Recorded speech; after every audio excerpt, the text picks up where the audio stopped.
হিভ and লাভ পর্ব 43। এই পর্বে দেখা যায় সে আদিত্যর সঙ্গে কথা বলে, অর্থাৎ ফোনে না মেসেঞ্জারের চ্যাটসের মাধ্যমে অনেক কথাই জানতে পারে। আদিত্য বলে যে তার বাবার সাথেও অর্ণার এক পিসির ভালোবাসার সম্পর্ক ছিল, কিন্তু যখন তারা বিয়ে করবে বলে ঠিক করে তখন সেই সময়েই বাধা দেয় ওই রিলেটিভ, যে রিলেটিভের জন্য আজ আদিত্য অর্ণাকে বিয়ে করতে চাইলো না। সেই রিলেটিভের কারণে তার বাবার সাথে অর্ণার পিসিরও বিয়ে হওয়া বন্ধ হয়ে গেছিল এবং সেই বিয়েটা হয়নি। প্রেম ভালোবাসা হয়ে দূরত্বে চলে গেছিল দুই ভালোবাসার মানুষ। এবারও তাই হলো। অর্ণা আদিত্যকে এতই ভালোবাসে, কিন্তু যদি বিয়ে করতে চাইতো তাহলে সবার আগে বাধা হয়ে দাঁড়াতো ওই রিলেটিভ। আদিত্যর মা আদিত্যকে বোঝাতে থাকে বিয়ে মানে যেমন দুটো মনের মিলন, তেমনি দুটি পরিবারেরও মিলন। অর্ণাকে আমাদের পছন্দ হলেও আমরা অর্ণার রিলেটিভের থ্রু দিয়ে কিন্তু সম্পর্কটা নিয়ে যেতে চাইতাম, কিন্তু সেই রিলেটিভই বাধা দিত এই বিয়েতে। সেই জন্য বেশ কিছু গন্ডগোল, ঝগড়া, অশান্তি, পারিবারিক বিবাদ এবং নানা রকম অশান্তি জাতীয় জিনিসের সৃষ্টি হতো, কিন্তু বিয়েটা হয়তো হতো না। সেই জন্যই আদিত্য পিছিয়ে এসেছিল অর্ণার কাছ থেকে।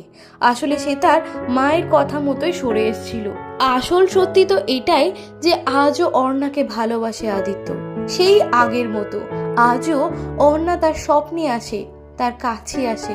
সে অর্ণাকে এতটাই কাছে পায় যে তার মনেই হয় না যে অর্ণা এতটাও দূরে চলে গেছে। আসলে আদিত্য তো অর্ণাকে নিজের থেকেও বেশি ভালোবাসতো। এই কথাগুলো অর্ণা শোনার পর অর্ণার মনের ভেতরে যে দাউ দাউ করে আগুনটা জ্বলছিল, আদিত্যর এই ভালোবাসার কথাগুলো যেন অর্ণার মনে শীতল পানির মতনই হয়ে যায়। অর্ণা তখন বুঝতে পারে যে সে আদিত্যর প্রতি ভুলবশত অভিমান করেছে। আসলে আদিত্যর উপর তার অভিমান করাই চলে না। কোনো মানুষ এইভাবে এতটা দূরে থেকেও কি এতটা ভালোবাসতে পারে? সে আদিত্যর সমস্ত কথা খুব সহজেই বিশ্বাস করে নেয়, কারণ সে আদিত্যকে অনেক দিন ধরে চেনে। আদিত্য যে মিথ্যে কথা বলেনি সেটা বুঝতে পারে।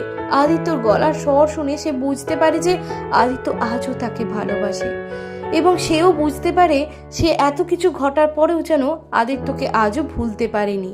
তাই দুজনই যে একে অপরকে ভালোবাসে এটা তারা স্বীকার করে, এবং তাদের এই ভালোবাসা যে সত্যি হিভেন লাভ সেটাও বুঝতে পারে, যার দূরত্বে থাকলেও আজও আছে, আজও বর্তমান। এবং এই কথাটা জানার পর অর্ণার মনটা যেন অনেক ফুরফুরে হয়ে যায়। সে তার জীবনে তার ভালোবাসাকে হারায়নি। আসলে কিছু কারণেই ভালোবাসা তার কাছ থেকে সরে গিয়েছিল।